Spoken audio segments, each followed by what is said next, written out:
এখানে দেখো একটা আমাদের ওই দেখো করম চা গাছ। করম চা তোমরা আমাদের মধ্যে অনেকজন করম চা চিনে না।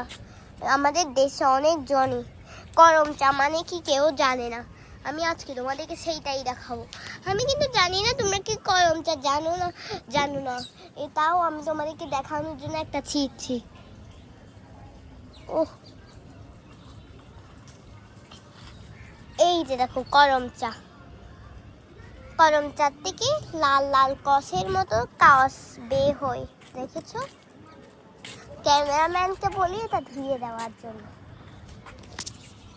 তোমাদেরকে এখন আমি দেখাবো হলো এই করম চা। তোমাদের মধ্যে অনেকজন করম চা মানে কি জানে না।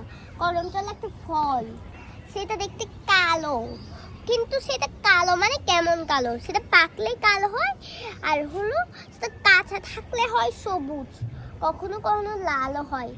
করম চা আমি একটা পাতা দেখাই তোমাদেরকে, করম চাটা পরে দেখাবো। পাতা দেখেও তোমাদেরকে করম চাটা বুঝাতে পারবো। করম চার ফলটাও দেখাবো। এই দেখো, যখন করম চা কাঁচা থাকে তখন করম চার কালার হয় এই কালার, পাতার কালার। আর করম চা যখন পাকা থাকে এই কালারটা হয়, বুঝেছো? আর একদম নষ্ট হওয়ার মতো হয়ে গেলে পুরা সবুজ হয়ে যায়, পুরো সবুজের মতো। কেমন জানো, আমি তোমাকে দেখাচ্ছি কেমন সবুজ।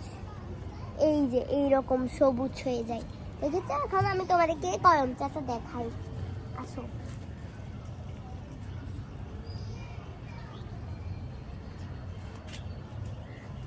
গাছ থেকে ছিলাম, এই দেখো করম চা।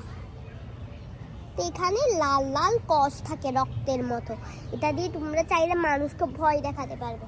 আসো যাওয়া যাক, আমরা এখন এই করম চাটাকে ধুবো, কিন্তু এখন ধুবো না, পরে মনে হচ্ছে পরে ধুই।